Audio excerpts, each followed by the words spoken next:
আমি খুবই সংক্ষেপে ছোট ছোট কয়েকটি বিষয়ের উপরে কথা বলতে চাই। সর্বপ্রথম যে বিষয়ে কথা বলতে চাই সেটি হলো, রমজান মাস আমাদের থেকে বিদায় নিয়ে গেছে।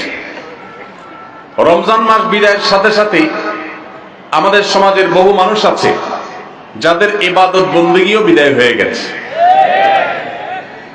আমরা অনেকে রমজান মাস শেষ হওয়ার পর মাথার টুপিটা খুলে ভাঁজ করে এমন ভাবে রেখে দিয়েছি যেন আবার আগামী বছর রমজান আসলে সেই টুপি খুলে আমরা মাথায় দেব। আমাদের কি শুধু ইবাদত বন্দেগী রমজানেই করা দরকার, না রমজানের পরেও করতে হবে? কতদিন পর্যন্ত আমাদের ইবাদত বন্দেগী নেকামল চলা উচিত এ সম্পর্কে কোরআনে কারিমে আল্লাহ রাব্বুল আলামিন বলেন, ওয়া'বুদ রাব্বাকা হাত্তা ইয়াতিয়াকাল ইয়াকিন। তুমি তোমার রবের ইবাদত করতে থাকো। কতদিন? ঈদুল ফিতরের চাঁদ দেখার আগ পর্যন্ত। কি বলেন? ঈদুল ফিতরের চাঁদ ওঠার আগ পর্যন্ত ইবাদত করো, এরকম কিছু? আল্লাহ বলেছেন, ওয়া'বুদ রাব্বাকা হাত্তা ইয়াতিয়াকাল ইয়াকিন। তোমার মৃত্যু আসার আগ পর্যন্ত তোমার রবের ইবাদত তুমি কন্টিনিউ করতে থাকো, নিয়মিত করতে থাকো, ইবাদতের ধারাকে অব্যাহত রাখো। ইবাদত থামাবে না মৃত্যু আসার আগ পর্যন্ত। ইবাদত কতদিন চলবে? মৃত্যু আসার আগ পর্যন্ত। আমরা যারা রমজানের মৌসুমী মুসল্লি হয়েছি, রমজানের পরে আর মসজিদের দিকে আমাদেরকে আসতে দেখা যায় না। আমরা যারা রমজানের দান সাদেকা করেছি, রমজানের পরে আর আমাদের দান সাদেকা করতে দেখা যায় না। আমরা যারা রমজানে কোরআন তেলাওয়াত করেছি, তারাবির নামাজে কোরআন শ্রবণ করেছি, শুনেছি, রমজান চলে যাওয়ার পরে কোরআন আর ছুঁয়ে দেখা, স্পর্শ করার তৌফিক সুযোগ আমাদের যাদের হয় না, প্রিয় ভাইরা আমার, আমাদের জন্য অত্যন্ত ভয়াবহ একটা বার্তা আছে। সে বার্তা কি? আল্লাহ রাব্বুল আলামিন কোরআনে হাকিমে ইরশাদ করেছেন তিনি কার আমল ইবাদত কবুল করেন। আমরা যারা রমজানে প্রত্যেকে যার যার সাধ্য অনুযায়ী কম বেশি ভালো কাজ করার চেষ্টা করেছি, রমজানে রোজা রেখেছি, তারাবির নামাজ পড়েছি, কোরআন তেলাওয়াত করেছি, কোরআন তেলাওয়াত শুনেছি, দান সাদেকা করেছি, তাসবিহ তাহলিল করেছি, দোয়া করেছি, রোজাদারি করার চেষ্টা করেছি, যতটুকু তৌফিক হয়েছে ভালো কাজ করার চেষ্টা করেছি। রমজান মাসে যে সমস্ত ভালো কাজ, যে সমস্ত নেকামল আমরা করেছি, এর কোনটা আল্লাহর কাছে কবুল হয়েছে আর কোনটা হয়নি এটা বোঝার বা এটা নিশ্চিতভাবে জানার কোনো উপায় বা সিস্টেম কি আছে? নাই। কিন্তু কোরআনে কারীমের একটি আয়াত থেকে আমরা ধারণা নিতে পারি কাদের আমল ইবাদত আল্লাহর কাছে কবুল হয়েছে। আল্লাহ রাব্বুল আলামিন ইরশাদ করেছেন, ইন্নামা ইয়াতাকাব্বালুল্লাহু মিনাল মুত্তাকিন। আল্লাহ রাব্বুল আলামিন মুত্তাকিদের, আল্লাহ ভীরুদের, যাদের মধ্যে আল্লাহ ভীরুতা অর্জন হয়েছে, যাদের মধ্যে আল্লাহর ভয়ের চেতনা জাগ্রত হয়েছে, সেই চেতনা থেকে যারা আল্লাহর আদেশ নিষেধ অনুযায়ী নিজেকে পরিচালিত করে, তাকওয়া চর্চা করে, মুত্তাকিদের কাতারে যারা নিজেদেরকে শামিল করতে পারে, আল্লাহ রাব্বুল আলামিন বলেছেন আল্লাহ তাআলা তাদেরটাই কবুল করেন।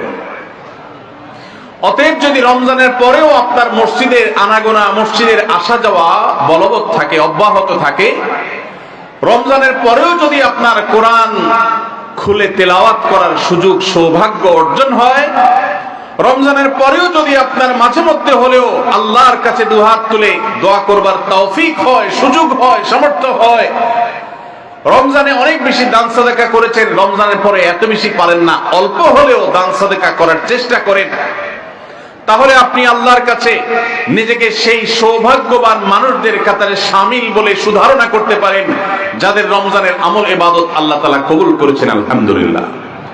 প্রিয় ভাইরা, আমাদের আমল ইবাদত কবুল হয়েছে কিনা এটা বোঝার সবচেয়ে বড় মাধ্যম হলো এটি, রমজানের পরেও যদি আমি রমজানের আমল ইবাদতের ধারাকে ধরে রাখতে পারি, অব্যাহত রাখতে পারি, সে আমলগুলো পরিমাণে, ভলিউমে সেরকম করতে না পারলেও অল্প অল্প করে হলেও যদি রমজানের পরে সেগুলোকে আমরা ধরে রাখতে পারি, এখনো মসজিদে যাওয়া আসা থাকে, কোরআনের সাথে সম্পর্ক থাকে, অন্যান্য নেকামলগুলো যদি অল্প অল্প করেও করতে পারি, তাহলে এর মানে হলো এটা আলামত আল্লাহ তাআলা আমার রমজানের ইবাদত কবুল করেছেন, আমাকে মুত্তাকিদের কাতারে শামিল করেছেন।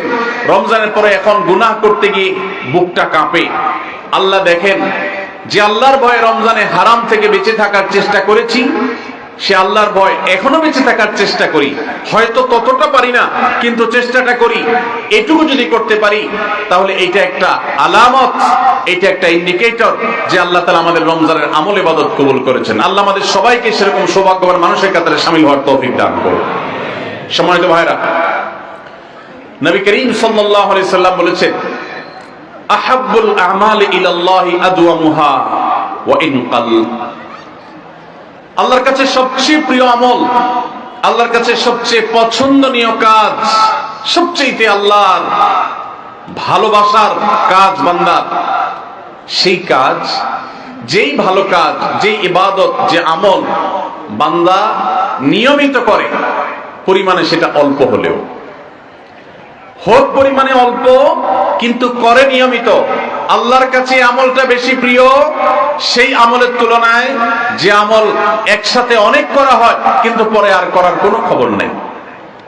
কেউ রমজানে কোরআনে কারীম 2 খতম দিয়েছেন, মাশাআল্লাহ, কেউ 3 খতম দিয়েছেন, কিন্তু রমজানের পরে কোরআনে কারীম 3 খতম, 2 খতম, 1 খতম দেয়া তো দূরের কথা, পরবর্তী রমজান পর্যন্ত আর কোরআনটা ছুঁয়ে দেখা হয় না, খুলে পড়া হয় না, তেলাওয়াত করা হয় না, 1 পৃষ্ঠা পড়ার সুযোগ হয় না।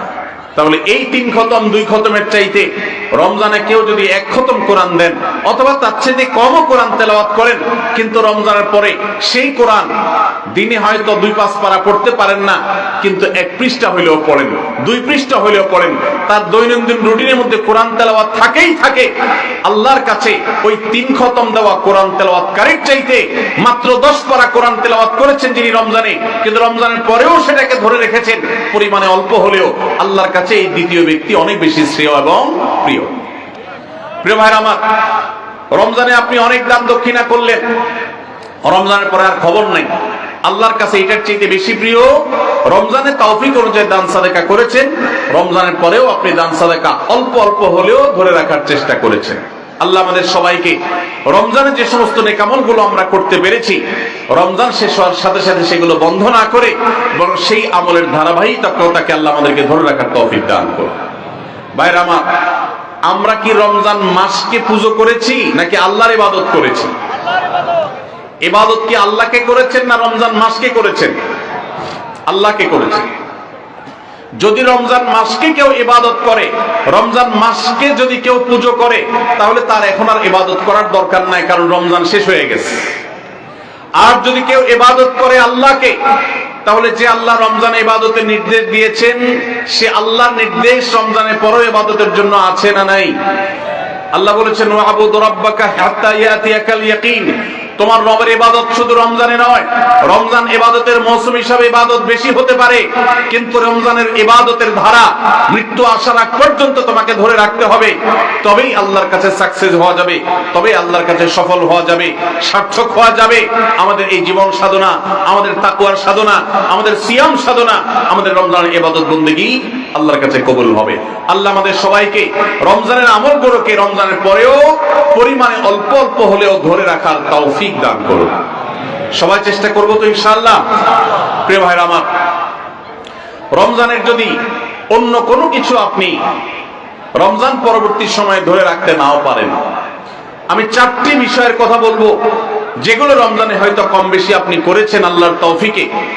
সেই 4টি আমলকে আপনি যদি রমজানের পরেও ধরে রাখতে পারেন, আমি আল্লাহর কাছে বিশ্বাস করি, আল্লাহর কাছে আমার সুধারণা যে আল্লাহ তাআলা আপনার রমজানকে সাকসেস করেছেন, আল্লাহ আপনার রমজানকে কবুল করেছেন, কারণ আপনাকে আল্লাহ আবারও ইবাদতের তৌফিক দিয়েছেন।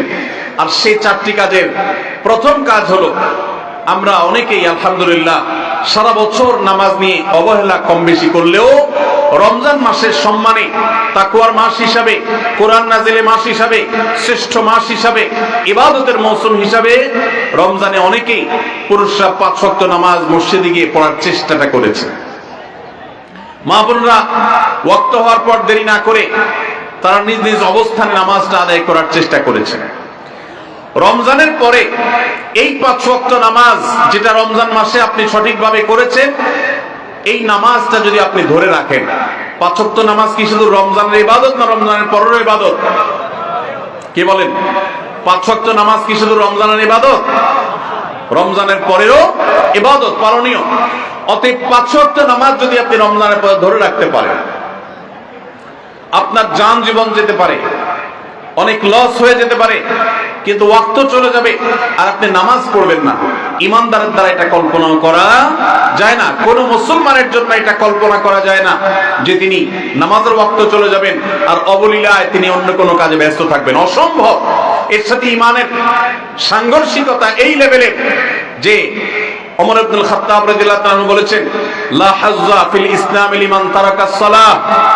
যে ব্যক্তি ইচ্ছাকৃতভাবে নামাজ ছেড়ে দেয়, নামাজ ত্যাগ করে, অন্য কাজে মগ্ন থাকে, ওয়াক্ত চলে যায়, ইসলামে তার কোনো হিস্সা নাই, কোনো অংশ নাই, কোনো ভাগ নাই। সে নিজেকে মুসলিম দাবি করবার কোনো নৈতিক অধিকার নাই যে নামাজ ইচ্ছাকৃত পড়ে না, ত্যাগ করে। রমজান মাসে 5 ওয়াক্ত নামাজটা যদি আপনি সারা বছর ধরতে পারেন, এটাকে যদি আঁকড়ে ধরতে পারেন এবং ধরে রাখতে পারেন, তাহলে আপনি একটি আমলে সাকসেস। নাম্বার 2, রমজান মাসে আমরা অনেকেই আল্লাহর দেয়া তৌফিকে গুনাহ এবং পাপাচারের কাছ থেকে বেঁচে থাকার চেষ্টা করেছি। চোখের জিনা, কানের গুনাহ, হাত দ্বারা কৃত অপরাধ, নানাবিধ অপরাধ থেকে আমরা বেঁচে থাকার চেষ্টা করেছি। আল্লাহ তৌফিক দিয়েছেন। কেন? কারণ রমজান মাস তাকওয়ার মাস, গুনাহ ছাড়ার মাস, সেজন্য আমরা গুনাহ ছাড়ার চেষ্টা করেছি। এই যে রমজান মাসে আমরা পাপাচারের কাজ বর্জন করে থাকার চেষ্টা করেছি, রমজানের পরেও যদি এই চেষ্টাটাকে অব্যাহত রাখতে পারি, এটাকে যদি আমরা ধরে রাখতে পারি, ইনশাআল্লাহ আমার রমজান সাধনা সার্থক হয়েছে, আমার রমজান ইবাদত কবুল হয়েছে আল্লাহর কাছে। এটা বোঝার সবচেয়ে বড় আলামত হলো রমজানের পরেও আপনি আমল ইবাদতের পাশাপাশি গুনাহগুলো থেকে বেঁচে থাকার চেষ্টা করছেন। আপনি কোনো পাপের কাজ করতে যাচ্ছেন, মোবাইলে কোনো হারাম ভিডিও দেখতে যাচ্ছেন, হারাম কোনো বিষয় আপনি লিপ্ত হতে যাচ্ছেন, সাথে সাথে আপনার যদি আল্লাহর কথা স্মরণ হয় আর আপনি ওই হারাম থেকে নিজেকে বাঁচিয়ে রাখতে পারেন, তাহলে আপনার রমজান সাধনা সার্থক। আপনি আর কিছু না পারেন, রমজানের এই 2টি কাজ, প্রথমত 5 ওয়াক্ত নামাজ, দ্বিতীয়ত হলো যে কোনো পাপাচার থেকে বেঁচে থাকা, এই 2টা যদি করতে পারেন তাহলে অনেকাংশেই আপনার রমজান সফল এবং সার্থক ইনশাআল্লাহ। প্রিয় ভাইরা আমার, আল্লাহ যেখানে বলেই দিয়েছেন ইন্নামা ইয়াতাকাব্বালুল্লাহু মিনাল মুত্তাকিন, আল্লাহ শুধু মুত্তাকিদেরটাই কবুল করে। মুত্তাকি না হয়ে আল্লাহর কাছে কিছু উপস্থাপন করলে, পেশ করলে, দান দক্ষিণা করলে, কুরবানি করলে, নেক আমল করলে আল্লাহ সেটা কবুল করেন না, মুত্তাকিদেরটাই কবুল করেন। অতএব আপনি মুত্তাকি কিনা তার পরিচয় হবে, তার প্রমাণ হবে আপনি পাপাচার থেকে বাঁচার জন্য সংগ্রাম করছেন কিনা। আপনি যদি গুনাহ থেকে বাঁচার জন্য সংগ্রাম করেন, চেষ্টা করেন, সাধনা করেন, পরিশ্রম করেন, নিয়ত করেন, ইচ্ছা করেন এবং এর জন্য আপনি পদক্ষেপ গ্রহণ করেন, তাহলে তার মানে হলো আপনি মুত্তাকি। যত বেশি গুনাহ থেকে বাঁচার চেষ্টা করতে পেরেছেন তত বড় মাপের মুত্তাকি, আর যত বড় মাপের মুত্তাকি রমজানের ইবাদত তত বেশি আল্লাহর কাছে কবুল হয়েছে, সেই ধারণা আল্লাহর কাছে আমরা পোষণ করতে পারি ইনশাআল্লাহ। প্রিয় ভাইরা আমার, একজন সাহাবী নবী করিম সাল্লাল্লাহু আলাইহি সাল্লামকে জিজ্ঞাসা করেছেন, হে আল্লাহর রাসূল, কিভাবে আমি সবচেয়ে বড় ইবাদত গুজার হব, সবচেয়ে বড় আমলকারী কিভাবে হতে পারি? আমাদের কাছে বহু মানুষ কাগজ লিখে পাঠান, চিরকুট লিখে দেন যে হুজুর কোন আমলটা করলে বেশি সওয়াব হবে, আল্লাহ বেশি সন্তুষ্ট হবেন, আল্লাহর ইবাদত বেশি হবে কোন আমলটা করলে। প্রিয় ভাইরা আমার, নবী করিম সাল্লাল্লাহু আলাইহি সাল্লাম বলেছেন, ইত্তাকিল মাহারিমা তাকুন আবাদান নাস, তুমি হারাম কাজ থেকে বেঁচে থাকো, অবৈধ কাজ থেকে নিজেকে বিরত রাখো, গুনাহের ধারে কাছেও যেও না, পাপাচারের পথ মারিও না, তুমি সবচেয়ে বড় ইবাদত গুজার হবে, সবচেয়ে বড় নেক আমল হতে পারবে। অনেক বেশি নফল রোজা রাখে, অনেক বেশি দোয়া দুরূদ পড়ে, অনেক বেশি কোরআন তেলাওয়াত করে, অনেক বেশি নফল দান সাদেকা করে, অনেক বেশি নফল কাজ করে, এই লোক আল্লাহর খাতা বড় ইবাদত গুজার নয়। আমাদের স্মৃতিতে ইবাদত গুজার বলতে ভেসে ওঠে সারাক্ষণ নামাজেরই ব্রত থাকা মানুষের কথা, আমাদের স্মৃতিতে ভেসে ওঠে ইবাদত গুজার মানে হলো ঘন ঘন নফল রোজা রাখা ব্যক্তির ছবি। আমাদের স্মৃতিতে ইবাদত গুজার বলতে ভেসে ওঠে যে ব্যক্তি অনেক বেশি নফল আমল, জিকির, আজকার ইত্যাদিতে মাশগুল থাকে। অথচ নবীজি বলছেন, ইত্তাকিল মাহারিমা তাকুন আবাদান নাস, তুমি হারাম কাজ থেকে বেঁচে থাকো, সবচেয়ে বড় ইবাদত গুজার হতে পারবে, সবচেয়ে বড় নেক আমল হতে পারবে যদি তুমি হারাম কাজ থেকে বেঁচে থাকতে পারো। ভাইরা আমার, আপনি যদি আপনার এই দুই ঠোঁট দিয়ে কোনো কটু কথা, অশ্লীল কথা, গালিগালাজ এটা আপনার মুখ দিয়ে যদি বের না হয়, রমজানের আগে হতো, রমজান মাসে আপনি তওবা করেছেন, রমজানের পরেও এই সংগ্রামে আপনি জিতে আছেন, টিকে আছেন, আপনার মুখ দিয়ে কোনো অন্যায় হয় না, তার মানে হলো আপনি মুত্তাকিদের কাতারে শামিল হতে পেরেছেন, আপনি গুনাহ থেকে বাঁচতে পেরেছেন। আপনার আমল দেখা যায় না, কিন্তু এই যে গুনাহ থেকে বাঁচার সংগ্রামে আপনি জিতে গেছেন, আপনি নিজেকে বাঁচিয়ে রাখতে পেরেছেন, এটাই হলো আপনার সফলতা, এটাই হলো আপনার সার্থকতা। আজকাল নফল রোজা, নফল নামাজ, নফল দোয়া দুরূদ, নফল জিকির আজকার, নফল দান সাদকা করা মুসলমানের সংখ্যা কম নয় সমাজে। যেই মুসলমানের অভাব সেটা হলো গুনাহ মুক্ত জীবন গঠন করা মুসলমানের অভাব, মুত্তাকি মানুষের অভাব, গুনাহ মুক্ত মানুষের অভাব। গুনাহ মুক্ত মানুষ পাওয়া যায় না। ভাইরা আমার, আমাদের চেষ্টা করতে হবে আমার হাত এবং মুখ দ্বারা কারোর অধিকার খর্ব হবে না, কারোর কষ্ট হবে না। মুসলমান তো বটে, অমুসলমানকেও কোনো কষ্ট আমি দেব না, কারোর অধিকার নষ্ট হবে না, সম্পদে কারোর হক আমি নষ্ট করব না। আমি ওয়াজ মাহফিল শুনলাম, দিন কি দিন শুনলাম, ঘন্টাকে ঘন্টা শুনলাম, শুনতে শুনতে আমি কেঁদে দিলাম। 2 পয়সার কোনো ভ্যালু নাই যদি আমি দোকানদারি করতে গিয়ে কাস্টমারের সাথে 2 নাম্বারি করি, কাস্টমার হয়ে দোকানদারের সাথে 2 নাম্বারি করি, জমির আইল ঠেলাঠেলি করি, আরেকজনের ফসল আমি নিজে তুলে নিয়ে আসি, অন্যায় ভাবে কারোর হক নষ্ট করি, কথা দিয়ে কাউকে কষ্ট দেই, আচরণ দিয়ে কাউকে কষ্ট দেই, কারোর কোনো অধিকার নষ্ট করি, কারোর গীবত শিকায়েত করি, কারোর পেছনে তার সমালোচনা করি, কাউকে নিয়ে ব্যঙ্গ বিদ্রুপ করি, কাউকে আমরা ব্যঙ্গ নামে ডাকি, ফেসবুকে, সোশ্যাল মিডিয়াতে অথবা অফলাইনে, অনলাইনে, যেই কোনো সেক্টরে, যেই কোনো জায়গাতে, যেই কোনো প্ল্যাটফর্মে এ ধরনের গুনাহের কাজে যদি আপনি লিপ্ত থাকেন, তো আপনার এই শত শত মাহফিল, হাজারো মাহফিল শোনা, মাহফিলে আসা, এটার কোনো মানে হতে পারে না। আল্লাহ আমাদের সবাইকে রমজান মাসে গুনাহ থেকে বাঁচার যে চেষ্টাটুকু আমরা করতাম, রমজানের পরেও সেটাকে আমাদের ধরে রাখার তৌফিক দান করুন। রমজানের পরে গুনাহ থেকে বাঁচার চেষ্টা করব তো ইনশাআল্লাহ। অনেক ভাইরা আছেন অনেক হারাম কাজ করেন নাই, কেন? রমজান মাস, কিন্তু এখন আবার সেটা শুরু করে দিয়েছে। এর মানে হলো আপনার রমজানের ইবাদত কবুল হওয়ার সম্ভাবনা ক্ষীণ, নিশ্চিত তো বলা যাবে না, তবে প্রবল সুধারণা করা যায়, সম্ভাবনা অনেক প্রবল যদি আপনার সেই রমজানের আমলগুলোকে আপনি এখন ধরে রাখতে পারেন। অন্য সব না পারেন, অন্তত আমি 4টা আমলের কথা বলেছি, 5 ওয়াক্ত নামাজ আর সকল প্রকার গুনাহ এটা থেকে বিরত থাকা, আর 3 নম্বর হলো কোরআনে কারীমের তেলাওয়াত। অনেকে আমরা আলহামদুলিল্লাহ কোরআন তেলাওয়াত করেছি রমজানে, কারণ রমজান মাস কোরআন নাজিলের মাস। আমাদের সালাফ পূর্বসূরীরা রমজান মাসে কোরআন হাত থেকে রাখতেন না। আমরা অনেকেই নিজে কোরআন খতম দিয়েছি, যারা খতম দিতে পারেন না, একটু হলো তেলাওয়াত করেছেন, তারাবিতে হাফেজ সাহেবের কাছ থেকে তেলাওয়াত শুনেছেন, কোনো না কোনো ভাবে কোরআনের সান্নিধ্যে এসেছেন। দুর্ভাগ্যজনক বাস্তবতা, রমজান চলে যাওয়ার সাথে সাথে আমাদের কোরআনের সাথে সম্পর্ক শেষ হয়ে গেছে, ঠিক না ঠিক? বহু মানুষ আছে কোরআন স্পর্শ করে না, দিনের ভিতরে 2-4 ঘন্টা, 5 ঘন্টা, 6 ঘন্টা সময় পর্যন্ত অনেকে সোশ্যাল মিডিয়াতে ডুবে থাকেন, মোবাইলে ডুবে থাকেন। সারাদিন কোরআনকে স্পর্শ করার জন্য 5টা মিনিট সময় বের হয় না, ঘন্টাকে ঘন্টা কোরআনের পরিবর্তে মোবাইল ফোনকে স্পর্শ করার সময় আমাদের হয়।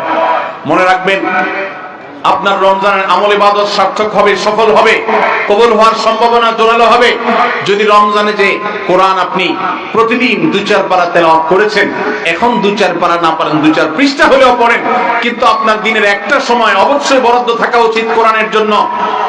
আজ মুসলিম জাতির যে দুরবস্থা আমরা দেখতে পাচ্ছি, পৃথিবীর পূর্ব থেকে পশ্চিম, উত্তর থেকে দক্ষিণ, চতুর্পাশে আমরা যে হাহাকার দেখতে পাচ্ছি, লাঞ্ছনা দেখতে পাচ্ছি, অপমান দেখতে পাচ্ছি, পরাজয়ের গ্লানি দেখতে পাচ্ছি, মুসলমানদের দুরবস্থার অন্যতম প্রধান কারণ হলো আজ মুসলমান কোরআন থেকে দূরে সরে গেছে। নবী করিম সাল্লাল্লাহু আলাইহি সাল্লাম বলেছেন, ইন্নাল্লাহা ইয়ারফা'ু বিহাযাল কিতাবি আকওয়ামা ওয়া ইয়াদা'ু বিহি আখারিন। আল্লাহ রাব্বুল আলামিন এই কোরআনের মাধ্যমে বহু জাতির মর্যাদাকে আকাশে তুলবেন। আবার এই কোরআনের প্রতি অবহেলার কারণে, অবজ্ঞার কারণে, কোরআনকে ছেড়ে দেওয়ার কারণে, কোরআন থেকে দূরে থাকার কারণে, কোরআনকে পরিহার করবার কারণে বহু জাতিকে আল্লাহ তাআলা অপমানিত করবেন, অপদস্থ করবেন, তাদেরকে আকাশ থেকে পাতালে নামিয়ে ছাড়বেন। সেই দুর্ভাগ্যজনক বাস্তবতা আজ আমরা প্রত্যক্ষ করছি। মুসলমানের ঘরে কোরআন পড়ার কোনো অভ্যাস নেই, কোরআনের চর্চা নেই, কোরআনের আলোচনা নেই, কোরআনের আলোকে জীবন গড়বার কোনো পরিকল্পনা আমাদের মধ্যে নেই। এজন্য ভাইরা, রমজান মাসে যে কোরআনের সান্নিধ্যে আমরা ছিলাম, রমজানের পরে অল্প অল্প করে হোক প্রতিদিন আপনি কোরআন তেলাওয়ার চেষ্টা করেন। 1 পৃষ্ঠা 2 পৃষ্ঠা হলে তেলাওয়াত করার চেষ্টা করেন, অর্থ সহ বুঝে পড়ার চেষ্টা করেন। এটা যদি করতে পারেন, আপনার রমজান সাধনা সার্থক ইনশাআল্লাহ। চেষ্টা করব তো কোরআন তেলাওয়াত করার। আল্লাহ রাব্বুল আলামিন এই কোরআনকে এমন এক গাইড বুক করেছেন।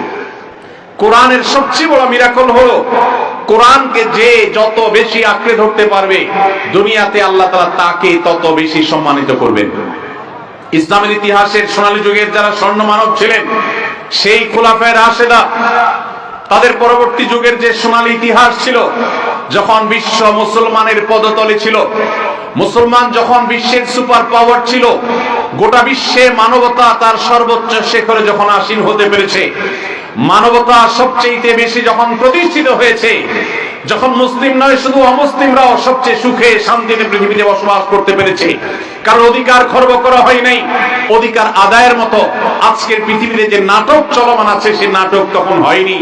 সেই সোনালী অতীত মুসলমানদের যে ছিল, তখনকার মুসলমানরা কোরআনকে তারা আঁকড়ে ধরেছিল, কোরআনকে তারা মাথায় রেখেছিল, কোরআনকে তারা জীবনে ধারণ করেছিল, কোরআনকে তারা সবসময় স্মরণ করেছে, বরণ করেছে, গ্রহণ করেছে, কোরআন দিয়ে নিজের জীবনকে সাজিয়েছে, তার সুফল তারা পেয়েছে।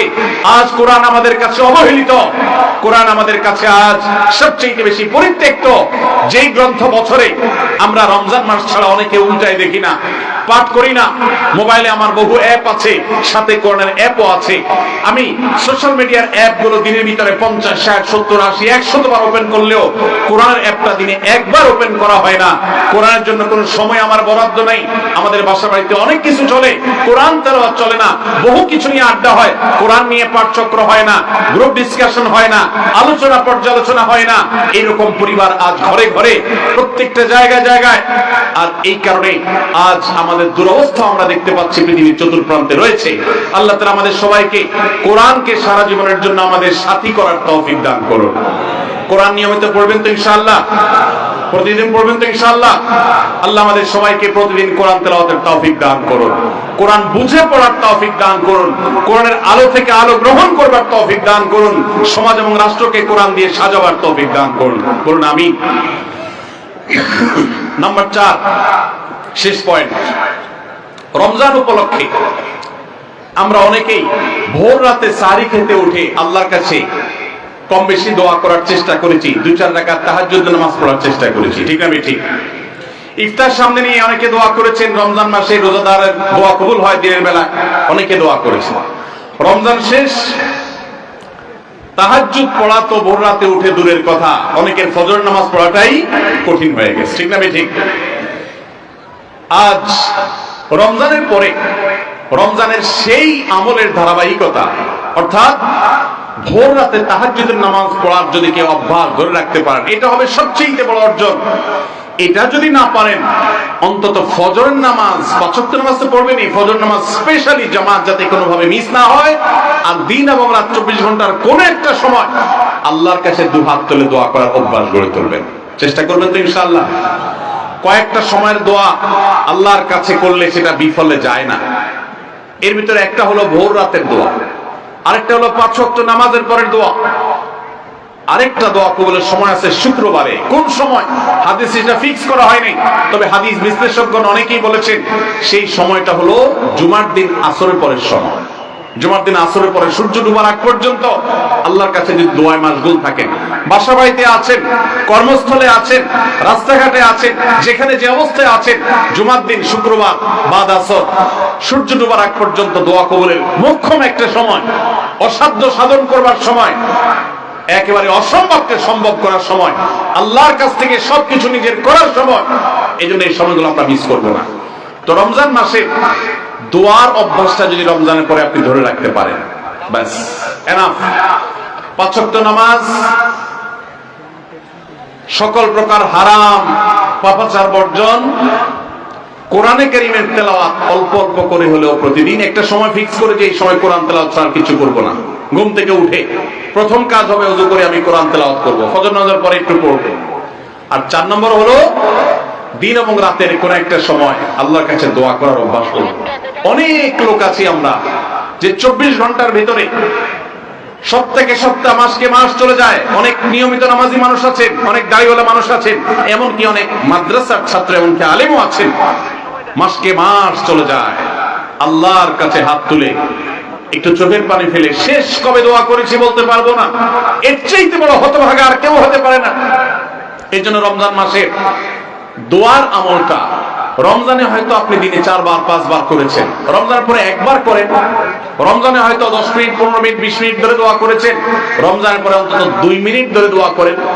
এই 4টা কাজ, 5 ওয়াক্ত নামাজ, সকল পাপাচার বর্জন, কোরআনে কারীমের তিলাওয়াত, আর দিন এবং রাতের কোন একটা সময় আল্লাহর কাছে দোয়ায় মাশগুল হওয়া, এই 4টা কাজ রমজানের, এগুলো যদি আপনি ধরে রাখতে পারেন তো ইনশাআল্লাহ আপনার রমজান সাধনা, আপনার রমজান ইবাদত বন্দেগী আল্লাহর কাছে কবুল হয়েছে। আল্লাহ আপনাকে মুত্তাকি হওয়ার তৌফিক দিয়েছেন, মুত্তাকিদেরটাই আল্লাহ কবুল করেন। অতএব আপনার রমজান ইবাদত এবং সাধনা কবুল হয়েছে, সার্থক হয়েছে, সেই সুধারণা আপনি পোষণ করতে পারেন। সবাই চেষ্টা করবো তো ইনশাআল্লাহ। আল্লাহ আমাদের সবাইকে সেই তৌফিক দান করুন। সময় তো ভাইরা,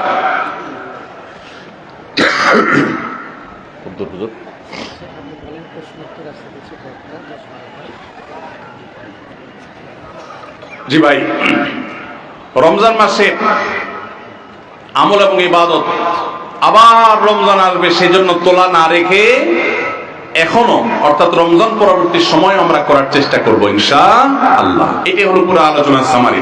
সবাই চেষ্টা করবো তো ইনশাআল্লাহ। আল্লাহ আমাদের সবাইকে তৌফিক দান করুন। ভাইরা আমার, প্রশ্ন আছে আমার কাছে বেশ কিছু। তো এই প্রশ্নগুলোর উত্তর দেওয়ার আগে আরো ছোট্ট একটি বিষয়, বরং একাধিক বিষয় আমি একটু কথা বলতে চাই। আপনারা অনেকেই জানেন আমরা বড় বেশি কঠিন, বেদনাদায়ক, অত্যন্ত ব্যথাতুর সময় আমরা পার করছি মুসলমানরা। একদিকে মানব ইতিহাসের সবচেয়ে বর্বরচিত হত্যাযজ্ঞ, গণহত্যা চলছে দিন দুপুরে বিশ্বের শত শত কোটি মানুষের সামনে, ফিলিস্তিনের গাজায়। আর সেখানে মানবতা এমন ভাবে ভুলুণ্ঠিত হচ্ছে, ঝড় তুফানে আমরা গাছের পাতা উড়ে যেতে দেখি, সেখানে বোমার আঘাতে মানুষের দেহ আকাশে উড়ে যেতে আমরা দেখেছি। প্রিয় ভাইরা, আজকের বিশ্বকে বলা হয় সভ্য পৃথিবী, আজকের পৃথিবীকে বলা হয় নাকি মানবিক পৃথিবী। আজকের পৃথিবীর সভ্যতা এবং মানবিকতার ধ্বজাধারে ধারণকারী যারা, তাদের মুখোশ, তাদের আসল রূপ, তাদের আসল চেহারা, চরিত্র আজ দিনের আলোর মতো পরিষ্কার হয়ে গেছে। গাজায় প্রতিনিয়ত শিশু হত্যা চলছে, ফিলিস্তিনের ভিডিওগুলো দেখবার মতো অবস্থা নাই। একটু আগে একটা ভিডিও দেখছিলাম, আল্লাহ তাআলা আমাকে একটা বাচ্চা দিয়েছেন 8-10 বছরের। 8-10 বছরের একটা ছেলে 5-6 বছরের একটা ছেলেকে, ছোট ভাইকে বড় ভাই সান্ত্বনা দিচ্ছে, মাথার উপরে হাত বুলাচ্ছে। ছোট ভাই বড় ভাইয়ের কোলে মাথাটা রেখে চোখের পানি ফেলছে, অঝরে কাঁদছে। কারণ তাদের বাবা মাকে শহীদ করে দেওয়া হয়েছে। বড় ভাইটা ছোট ভাইয়ের মাথার উপর হাত বুলাচ্ছে আর তাকে সান্ত্বনা দেওয়ার চেষ্টা করছে, ব্যর্থ চেষ্টা। শত সহস্র শিশু আজ এতিম হয়েছে, শত সহস্র মা বাবার বুক আজ খালি হচ্ছে। যারা নারী অধিকার নিয়ে পান থেকে চুন খসলেই চিৎকার চেঁচামেচি করে, সেই মানুষগুলো আজ পাথর হয়ে গেছে। তাদের চোখের সামনে শত সহস্র মা বোনকে আজ খুন করা হচ্ছে। প্রেগনেন্ট মহিলাদেরকে রেখে সেই হসপিটাল বোম্বিং করে উড়িয়ে দেওয়া হচ্ছে। আজ সেখানে শিশুদের আর্তনাদে আকাশ পাতাল ভারী হয়ে উঠছে। কোন স্থাপনার সেখানে বাকি নাই যেটা ভেঙে চুরে গুড়িয়ে দেওয়া হয়নি। উপর থেকে ড্রোন শট নেওয়ার ছবি দেখলে ভাবতে কষ্ট হয়, বিশ্বাস করতে কষ্ট হয়। একটা শহর, একটা জনপদকে এইভাবে মাটির সাথে মিশিয়ে দেওয়া যায়। সবচেয়ে অবাক করা বিষয় হলো এই হায়েনারা, এই অভিশপ্ত ইহুদিরা, এদের সবচেয়ে বেশি সমর্থন প্রকাশ্য দিবালোকে যারা করে, তারাই আমাদেরকে সবচেয়ে বেশি সকাল বিকাল মানবতার সবক শুনাইতে আসে। প্রিয় ভাইরা আমার, আজ পৃথিবীর তথাকথিত সভ্য, তথাকথিত উন্নত দেশগুলো প্রকাশ্য দিবালোকে এই অভিশপ্ত দেশকে তারা সমর্থন করছে, যারা মুসলমানদেরকে তাদের ভূখণ্ডে যুগ যুগ ধরে খুন করে আসছে, তাদের রক্ত নিয়ে হোলি খেলায় মেতে উঠেছে। আজ সেখানে মানবতার চিৎকারে, আর্তচিৎকারে আকাশ পাতাল ভারী হয়ে উঠছে। আজ থেকে 100-200 বছর পর যখন গাজা বা ফিলিস্তিনের ইতিহাস লেখা হবে, যখন এই অভিশপ্ত হায়েনাদের এই নির্মমতার চিত্র ইতিহাসের পাতায় তুলে ধরা হবে, তখন আপনি আমিও কাঠগড়ার আসামি থাকবো। কারণ তখনকার মানুষেরা, তখনকার জেনারেশনেরা আলোচনা করবে, তখন পৃথিবীতে যে শত শত কোটি মানুষ বসবাস করেছিল, সে মানুষগুলো কিভাবে এতগুলো মানুষের সামনে পৃথিবীর ছোট্ট একটা ভূখণ্ডের মধ্যে এইভাবে মানুষকে হত্যাযজ্ঞ চালানো হয়েছে, নির্মমতা করা হয়েছে, শিশুদের সামনে বাবা মাকে খুন করা হয়েছে, বাবা মার সামনে শিশুদেরকে টুকরা টুকরো করা হয়েছে, কিভাবে এই নির্মমতা চালানো হয়েছে, বিশ্বের শত শত কোটি মানুষ তারা তখন কি করেছে। আগামী 100-200 বছর পরে যখন ফিলিস্তিন এবং গাজার ইতিহাস লেখা হবে, আসামির কাঠগড়ায় আমরা সবাইকে দাঁড়াতে হবে। আল্লাহর কাছে আমরা ক্ষমা চাই। হে আল্লাহ, আপনি আমাদের অক্ষমতাকে মাফ করে দিন, আমাদেরকে আপনি সক্ষমতা দান করুন। মুসলমান দেশগুলোর যারা তথাকথিত নেতা হিসেবে দায়িত্ব পালন করছে, আল্লাহ আপনি তাদের ঈমানি চেতনা বৃদ্ধি করে দিন, তাদেরকে মুসলমান হওয়ার তৌফিক দান করুন, তাদেরকে মানুষ হওয়ার তৌফিক দান করুন। ভাইরা আমার, ফিলিস্তিন ইস্যুতে আমার 3টি কারণে অনেক বেশি অনুতাপ হয়, আফসোস হয়, আক্ষেপ হয়। প্রথমত, সারা বিশ্বের মুসলমান দেশগুলো তো বটেই, অনেক অমুসলিম দেশেও হাজার হাজার লক্ষ লক্ষ মানুষ নির্যাতিত ফিলিস্তিনিদের সমর্থনে তারা রাস্তায় বের হয়েছে, প্রতিবাদ করেছে, তাদের কষ্ট লাগার কথা তারা প্রকাশ করেছে। পৃথিবীর দ্বিতীয় বৃহত্তর মুসলিম দেশ বাংলাদেশ, এদেশের মানুষের মধ্যে ধর্মীয় আবেগ অনেক বেশি। আমরা অন্যের কষ্ট এভাবে দেখতে পারি না। এত সত্ত্বেও এই দেশে আজও পর্যন্ত ফিলিস্তিনিদের প্রতি সহমর্মিতা প্রকাশ করে একটি উল্লেখযোগ্য লক্ষ লক্ষ মানুষের কোন গণজমায়েত এই দেশের মাটিতে এখনো পর্যন্ত হয় নাই। আমার লজ্জা হয়, কষ্ট হয় যখন দেখি ফিলিস্তিন ইস্যুতে প্রত্যেক দল আলাদা আলাদা ব্যানার নিয়ে 2-4-10 হাজার মানুষ নিয়ে তারা প্রতিবাদ করে। এটাকে ফিলিস্তিনিদের সমর্থন নাকি নিজের দলীয় প্রচারণা, একমাত্র আল্লাহ তাআলা ভালো জানেন। আমরা ফিলিস্তিন ইস্যুতে সকল দল মত চিন্তা দর্শনের ঊর্ধ্বে উঠে মানবিকতার জায়গা থেকে সবাই এক কাতারে দাঁড়িয়ে একটি বারের জন্য বিশ্বকে আমরা জানিয়ে দিতে পারি, বাংলাদেশের মানুষজন আমরা ফিলিস্তিনি মাজলুম মানুষদের সাথে আছি। আল্লাহ আমাদের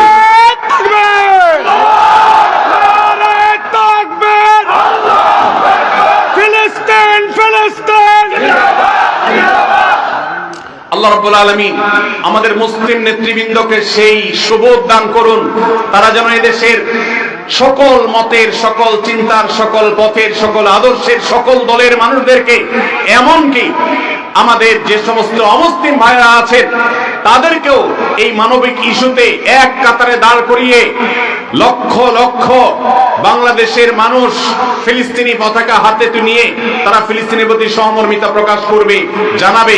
এই চেষ্টাটা আমরা করতে পারি কি পারি না? ইনশাআল্লাহ। আল্লাহ আমাদের সবাইকে সেই তৌফিক দান করুন। এই ইতিহাস এই দেশে রচনা হোক, আমরা সেই দোয়া রব্বে কারীমের কাছে আজকে ফরিয়াদ করছি।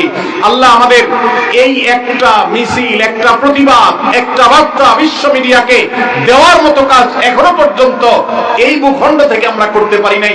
এর চেয়ে বড় লজ্জার বিষয় আর কিছু হতে পারে না। অমুসলিম দেশগুলো, জাপানের মতো দেশে হাজার হাজার মানুষের বিশাল বড় গণজমায়েত হয়, সেখানে এই অভিশপ্তদের এমবাসি ঘেরাও করার মতো ঘটনা ওই সব দেশে ঘটে। দুর্ভাগ্যজনক বাস্তবতা, আমাদের দেশে যার যার মতো আমরা কথা বলি, আমরা মিছিল করি, ব্যানার নিয়ে দাঁড়াই, প্রতিবাদ করি, মানববন্ধন করি, কিন্তু সবাই ঐক্যবদ্ধভাবে বিশ্বকে জানাবার মতো একটা ঐতিহাসিক সমাবেশ, ঐতিহাসিক গণজমায়েত আমরা আজও করতে পারি নাই। ইনশাআল্লাহ অচিরেই সেটা হবে। আল্লাহ আমাদেরকে সেই তৌফিক দান করুন। দ্বিতীয় আমার আফসোসের কারণ ফিলিস্তিন ইস্যুতে, আপনারা জানেন অন্য অমুসলিম দেশগুলোতে পর্যন্ত, খোদ আমেরিকাতে পর্যন্ত ইহুদিদের বিভিন্ন প্রোডাক্ট গুলোকে অত্যন্ত কার্যকর ভাবে বয়কট করা হয়েছে। আমাদের এই দেশে প্রত্যেকটা দোকানে দোকানে, প্রতিটা দোকানে দোকানে আপনি পাবেন ইহুদি পণ্যে পরিপূর্ণ ভরপুর সয়লাব। আমরা অনেকে আছি যারা ফিলিস্তিনি বাচ্চাদের ভিডিও দেখে চোখের পানি ফেলি, কিন্তু আমাদের ওয়াশরুমে গেলে হ্যান্ড ওয়াশটা দেখা যায় ইহুদিদের। আমাদের ওয়াশরুমে গেলে দেখা যায় সাবানটা কেনা হয়েছে, যে সাবানটা আমি টাকা দিয়ে কিনে এনেছি আমার পকেট থেকে, সেটা ইহুদিদের তৈরি করা। আমি যে সফট ড্রিঙ্কসটা গিলছি ডক ডক করে, সেটা ইহুদিদের তৈরি করা। এই সমস্ত পণ্য আপনি যখন মুদি দোকান থেকে কিনেন, আপনি কোন দোকান থেকে যখন ইহুদিদের কোন পণ্য কিনেন, তখন আপনি পণ্য কিনেন না, আপনি মূলত ইহুদিদেরকে চাঁদা দেন বোমা হামলা করবার জন্য।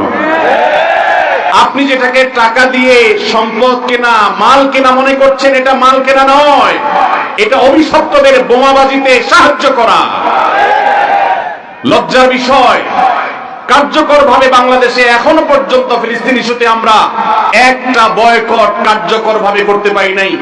একটা সফট ড্রিঙ্কস শুধুমাত্র কিছুটা বর্জন করা গেছে আলহামদুলিল্লাহ, আর বাকি প্রোডাক্ট গুলো সব যেভাবে সেভাবে রয়েছে। আমি একটা দেশীয় প্রোডাক্টের একটা মালিক, একটা দেশীয় প্রোডাক্টের একজন মালিককে প্রশ্ন করেছিলাম, ভাই আপনাদের প্রোডাক্ট গুলো কেন বাজারে বাজারে দোকানে দোকানে পাওয়া যায় না? কেন ইউনিলিভারের মাল বাজারে পরিপূর্ণ? কেন যারা আমাদের সমাজে 14ই ফেব্রুয়ারিতে আমাদের তরুণদের চরিত্রকে ধ্বংস করার নীল নকশা করে, সেই ক্লোজ আপ কেন আমার দোকানে থাকে? কেন আপনাদের প্রেস দোকানে নাই? আমাকে সেই বাংলাদেশি কোম্পানির মালিক, বাংলাদেশি প্রোডাক্ট তৈরি করেন সেই ব্যবসা প্রতিষ্ঠানের মালিক, তিনি আমাকে বলছেন, ভাই লজ্জার কথা, আমাদের দেশে এক শ্রেণীর, সবাই নয়, এক শ্রেণীর অসাধু কর্মকর্তা কর্মচারী আছে সরকারি অফিসগুলোতে, যারা এই সমস্ত ইহুদি কোম্পানিগুলো, বিদেশি কোম্পানিগুলো থেকে টাকা পয়সা খেয়ে, ঘুষ খেয়ে, তাদের জন্য সকল সুযোগ সুবিধা, সকল ফ্যাসিলিটিসকে এমন ভাবে প্রোভাইড করে যে আমরা দেশীয় প্রোডাক্ট যারা প্রস্তুত করি, তৈরি করি, তারা তেমন কোনো সুবিধা করতে পারি না। তার এই কথার বাস্তবতা আছে। আমিও কিছুটা অনুভব করার চেষ্টা করেছি, অনুসন্ধান করার চেষ্টা করেছি। দুর্ভাগ্যজনক বাস্তবতা, আমরা সাধারণ মানুষও আমাদের নিজস্ব উদ্যোগে ইহুদিদের পণ্য মুক্ত আমাদের বাসা করব, সেটা আমরা করতে পারি নাই। মনে রাখবেন, আপনি যদি ইহুদিদের পেস্ট না কিনেন, তাদের সাবান না কিনেন, তাদের প্রসাধনী না কিনেন, তাদের কোন প্রকার আইটেম আপনি না কিনে তার জায়গায় যদি একটা মুসলিম দেশের তৈরি করা, আপনার নিজের দেশের তৈরি করা কোনো জিনিস আপনি নেন, কোয়ালিটি যদি একটু খারাপ হয়, দাম যদি একটু বেশিও পড়ে, আপনার এই কিনার কারণে, এই যে আপনি স্যাক্রিফাইস করলেন, একটু কম কোয়ালিটির জিনিস নিলেন, আবার দাম একটু বেশি দিলেন, এই স্যাক্রিফাইসটা কিয়ামতের ময়দানে ফিলিস্তিন ইস্যুতে আপনি আপনার ন্যূনতম দায়িত্বটা পালন করতে পেরেছেন, এই হিসাবে আল্লাহর কাছে হাজির হবে, এর সওয়াব আপনি আল্লাহর কাছে লাভ করবেন ইনশাআল্লাহ। আমরা কারা কারা আছি ইহুদিদের পণ্য মুক্ত করব আমাদের বাসাগুলোকে? কারা কারা আছে? আল্লাহ আমাদের সবাইকে তৌফিক দান করুন। আমাদের বাসা বাড়িতে ইহুদি পণ্য থাকবে না, ঠিক আছে ইনশাআল্লাহ? কোন মুদি দোকান থেকে আমরা ইহুদি পণ্য কিনবো না, প্রয়োজনে সফট ড্রিঙ্কস গিলবো না। দেশিটা থাকলে খাবো, না হলে খাবো না। একবার বাংলাদেশ বিমানে আমি কোথাও ট্রাভেল করতেছিলাম, আমাকে কোকা কোলা দেওয়া হলো। আমি বললাম কেন কোকা কোলা? আমার দেশীয় ক্যারিয়ার, আমার দেশীয় সফট ড্রিঙ্কস নাই, কেন আপনি বিদেশি সফট ড্রিঙ্কস খেতে আমাকে বাধ্য করবেন? প্রতিবাদ স্বরূপ আমি এটা খেলাম না, নিয়ে যান, অন্তত একটা বোতল বাঁচবে। আর আপনার কর্তৃপক্ষকে জানাবেন একজন কাস্টমার প্রতিবাদ করেছে তিনি দেশীয় সফট ড্রিঙ্কস না বিদেশি সফট ড্রিঙ্কস। সফট ড্রিঙ্কস এমনিতেই স্বাস্থ্যের জন্য ক্ষতিকর, সেখানে ইহুদিদের যে সফট ড্রিঙ্কস আপনি কিনছেন এটা সফট ড্রিঙ্কস না, এটা রক্তে ভরা বোতল। অতএব আমাদের বাসা বাড়িকে ইহুদি পণ্য থেকে মুক্ত করবো তো ইনশাআল্লাহ। আমি বাংলাদেশি মুসলমান হিসেবে লজ্জিত যে ফিলিস্তিন ইস্যুতে আমরা একটা কার্যকর একটা বয়কট, একটা বর্জন, এটা আমরা করতে পারি নাই। ভাইরা আমার, আজকে আমরা যারা এখানে সমবেত হয়েছি, আমরা কি একটু প্রতিজ্ঞা করতে পারি আমার জীবদ্দশা, আমার জ্ঞাতসারে, আমার পকেটের টাকা দিয়ে ইহুদি কোন পণ্য আমি কিনবো না, না খেয়ে থাকবো, কোন প্রসাধনী প্রয়োজনে ব্যবহার করব না, কিন্তু ইহুদি পণ্য আমি কিনবো না ইনশাআল্লাহ। সবাই চেষ্টা করে যাবেন ইনশাআল্লাহ।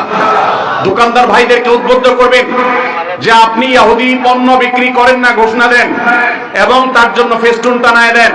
আমরা প্রচার করব আপনার দোকানে যে অমুক দোকানদার ভাই তিনি ইহুদি পণ্য বিক্রি করেন না, তিনি ইসলামী চেতনা মাজলুমদের পক্ষে অবলম্বন করে তিনি তার এই স্যাক্রিফাইস করেছেন, তার দোকানের বিক্রি বাড়াবার জন্য আমরা প্রচারণা করব ইনশাআল্লাহ। চেষ্টা করা যাবে না ইনশাআল্লাহ? ভাইরা আমার, তৃতীয়ত যে কারণে আমি লজ্জিত সেটি হলো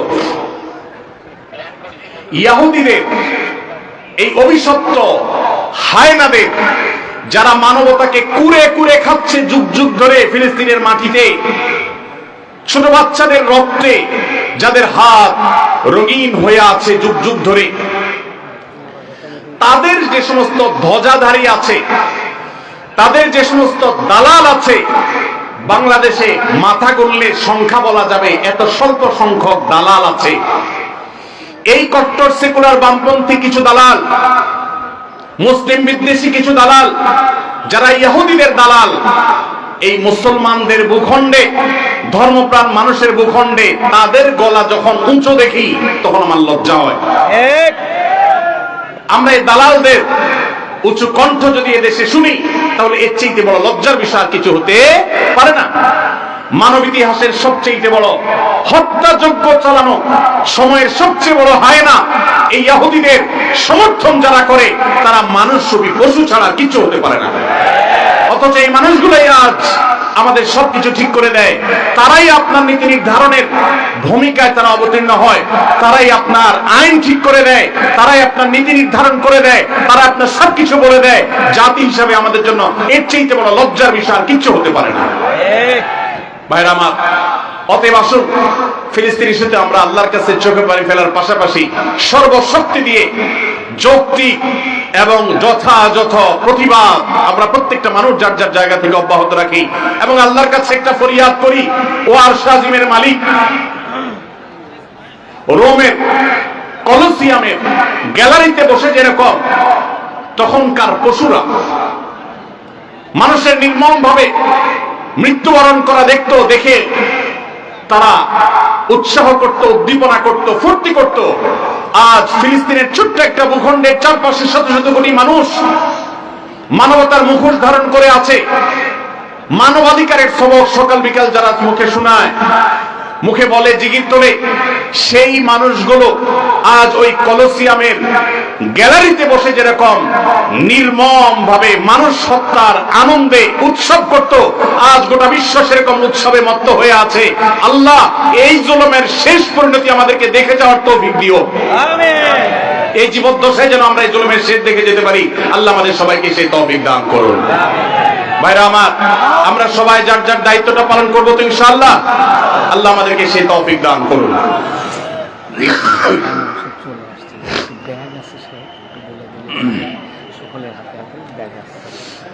ভাইরা আমার, আমাদের আজকের মাহফিলের প্রধান আকর্ষণ হযরত মাওলানা মামুনুল হক হাফিজাহুল্লাহ, তিনি চলে এসেছেন, কাছাকাছি আসছেন। আমার আরেকটু কথা বাকি আছে, আমি শেষ করবো ইনশাআল্লাহ। তার আগে আপনাদেরকে একটু অনুরোধ করতে চাই, স্বেচ্ছাসেবকরা যারা আছো, কিন্তু আমার আরেকটা আছে ভাইরা আমার, কালেকশন চলছে, আপনারা সহযোগিতা করেন। আমি আমার কথা অব্যাহত রাখি, যেহেতু সময় কম, হুজুর চলে আসছেন। আমি আরেকটা বিষয়ে কথা বলছিলাম, ফিলিস্তিন তো অনেক দূরে, আমাদের পার্শ্ববর্তী দেশ ভারতে যুগ যুগ ধরে যেভাবে মুসলমান নিধন চলছে, সংখ্যালঘুদের উপরে যেভাবে নির্যাতন চলছে, গোটা পৃথিবীর অন্য খুব কম দেশে এইভাবে সংখ্যালঘুদের উপর নির্যাতন হয়ে থাকে। আপনারা জানেন, অতি সম্প্রতি ভারতের লোকসভায় একটা বিল পাস হয়েছে, সেটা আইনের আকার ধারণ করতে যাচ্ছে, সেটা হলো ওয়াকফ সংশোধনী বিল 2025। আপনারা অনেকে জেনে থাকবেন, ভারতবর্ষে প্রাতিষ্ঠানিক জমির মালিকানা সবচেয়ে বেশি হলো ভারতের রেলওয়ে এবং সেনাবাহিনী। তৃতীয় সর্বোচ্চ প্রাতিষ্ঠানিক জমির মালিকানা হলো ভারতের মুসলমানদের ওয়াকফ বোর্ডের জমি। 8.7 লক্ষ সম্পদের মালিক হলো মুসলমানদের ওয়াকফ বোর্ড। ইসলামের অন্যতম একটা সৌন্দর্য হলো মসজিদ, মাদ্রাসা, ইয়েতিমখানা, কল্যাণমূলক কাজ, এগুলো পরিচালনা করবার জন্য ওয়াকফের ব্যবস্থা রাখা হয়েছে ইসলামে। কেউ তার জমি জীবদ্দশায় ওয়াকফ করে গেলে কিয়ামত পর্যন্ত সেই জমি যে উদ্দেশ্যে ওয়াকফ করে যাওয়া হয়েছে সে উদ্দেশ্যে ব্যয় করতে হবে। ওয়াকফের জমি কেউ বিক্রি করতে পারে না, এক্সচেঞ্জ করতে পারে না, দখল করতে পারে না। যে উদ্দেশ্যে ওয়াকফ করা হয়েছে এটার পরিপন্থী কোনো কাজ করা যায় না। ওয়াকফের এই চমৎকার উদাহরণের কারণে পৃথিবীতে কল্যাণমূলক কাজ আজীবন বেঁচে থাকবে। সেই সাস্টেইনেবল ওয়াকফের মাধ্যমে সাস্টেইনেবল ডেভেলপমেন্টের ব্যবস্থা ইসলাম রেখেছে। ভারতবর্ষে মুসলমানদের শত শত বছর চলে আসা 8.7 লক্ষ সম্পদ, যেটা টোটাল ভারতবর্ষে যত প্রাতিষ্ঠানিক সম্পদ আছে এর মধ্যে তৃতীয় সর্বোচ্চ, সেই সম্পদ আজ ভারতের হিন্দুত্ববাদীরা গ্রাস করবার জন্য নতুন করে সংসদে বিল তারা পাস করেছে। আপনারা জানেন, এই বিলে সুস্পষ্টভাবে বলা হয়েছে যে মুসলমানদের ওয়াকফ বোর্ড, যেটা নিতান্ত ইসলামিক একটা বিষয়, এটা এতদিন পর্যন্ত মুসলমানরাই পরিচালনা করে আসতো। এখন রাজ্য এবং কেন্দ্রীয় ওয়াকফ বোর্ডে দুজন অন্য ধর্মাবলম্বী অমুসলমান হিন্দু, তাদেরকে বাধ্যতামূলকভাবে ওয়াকফ বোর্ডে অন্তর্ভুক্ত করার জন্য আইন করা হয়েছে। তার মানে মুসলমানদের মসজিদ পরিচালনার জন্য মুসলমানদেরকে ঢুকাইতে হবে কমিটিতে। এরকম ন্যাক্কারজনক, এরকম জঘন্য বিল আজকে তারা লোকসভায় পাশ করেছে। আমরা বাংলাদেশের এই প্রান্ত থেকে এই জঘন্য মুসলমানদের স্বাধীনতা হরণকারী, মুসলমানদের অধিকার খর্বকারী এই কালো আইন যেটা হতে যাচ্ছে, সেটার বিরুদ্ধে আমরা তীব্র নিন্দা এবং প্রতিবাদ জানাচ্ছি। ভাইরা আমার, আমাদের দেশে পান থেকে চুন খসলেই যারা সংখ্যালঘু অধিকার বলে চিৎকার চেঁচামেচি করে আর নিন্দা জ্ঞাপন করে, তারা যুগ যুগ ধরে যে মুসলমান নিধন করে আসছে, সেখানে সামান্য একটু গোশত পাওয়া যাওয়ার কাল্পনিক অভিযোগের ভিত্তিতে দিন দুপুরে মানুষকে পিটিয়ে মেরে ফেলা হয়। হোলির রং গায়ে মাখতে না চাওয়ার কারণে দিন দুপুরে পিটিয়ে মানুষকে মেরে ফেলা হয়। তাদের উৎসবের নাম দিয়ে মুসলমানদের মসজিদগুলোকে ভাঙা হয় বুলডোজার দিয়ে। যেখানে হাজার বছরের পুরাতন বাবরি মসজিদ ভেঙে সেখানে রাম মন্দির নির্মাণ করা হয়, ওয়াকফ বোর্ডের উপরে কর্তৃত্ব প্রতিষ্ঠা করার মাধ্যমে মুসলমানদের লক্ষ লক্ষ সম্পদ, এটাকে হিন্দুরা তাদের মতো করে মসজিদ মাদ্রাসাগুলোতে আরো বহু রাম মন্দির প্রতিষ্ঠা করার আইনি ভিত্তি তারা তৈরি করেছে। এই কালো আইন, এই বিলের বিরুদ্ধে আমরা তীব্র প্রতিবাদ এবং নিন্দা জ্ঞাপন করছি। আমাদের দায়িত্ব হবে প্রত্যেকটা মানুষ ভারতবর্ষের মুসলমানদের বিরুদ্ধে এই ঐতিহাসিক জঘন্য যে পদক্ষেপ ভারত সরকার নিতে যাচ্ছে, এর বিরুদ্ধে প্রত্যেককে যার যার জায়গা থেকে প্রতিবাদ জানাতে হবে। ওয়াকফ সম্পদ এটা মুসলমানদের অধিকারের ব্যাপার, সামাজিক এবং ধর্মীয় অধিকারের ব্যাপার। মুসলমানদের সে অধিকার থেকে তারা বঞ্চিত করছে, একের পর এক কালো আইন করে করে মুসলমানদেরকে বঞ্চিত করা হচ্ছে। আমরা নিন্দা জানাই। সেই সাথে ভারতের একটা আইন আছে, 12 বা 13 বছর যদি কেউ কোনো জমি নির্বাধায় দখল রাখতে পারে সে সেটা মালিকানা দাবি করতে পারে। ওয়াকফের জমিগুলো এখন কেউ যদি এভাবে দখল করে রাখতে পারে আর সংশ্লিষ্ট ওয়াকফ বোর্ড যদি কোনো আপত্তি না জানায় তাহলে সেটার সে মালিকানা দাবি করতে পারে। এবং সেই মালিকানার দাবি নিষ্পত্তি করার নতুন করে বিল পাস করা হয়েছে যে কালেক্টরেটের চেয়ে সিনিয়র লেভেলের কোন অফিসার সেটা নিষ্পত্তি করতে পারবে। অর্থাৎ মুসলমানদের মসজিদের বিষয়ে এই জমি যদি কোনো হিন্দু দখল করে তাহলে সেটা যেন সে দখল নিতে পারে, তার জন্য হাজারটা দুয়ার খোলা হয়েছে। এটা ভারতবর্ষের ইতিহাসে মুসলমানদের বিরুদ্ধে তৈরি হওয়া সবচেয়ে কালো আইনগুলোর একটা, যেটা মুসলমানদের অধিকার খর্ব করছে, সংখ্যালঘুদের অধিকার খর্ব করছে। আমরা তীব্র নিন্দা জানাচ্ছি। আল্লাহ রাব্বুল আলামিন ভারতবর্ষের মুসলমানদের অধিকার যেন তারা ফিরে পায় সেই তৌফিক আল্লাহ তাদের সবাইকে দান করুন।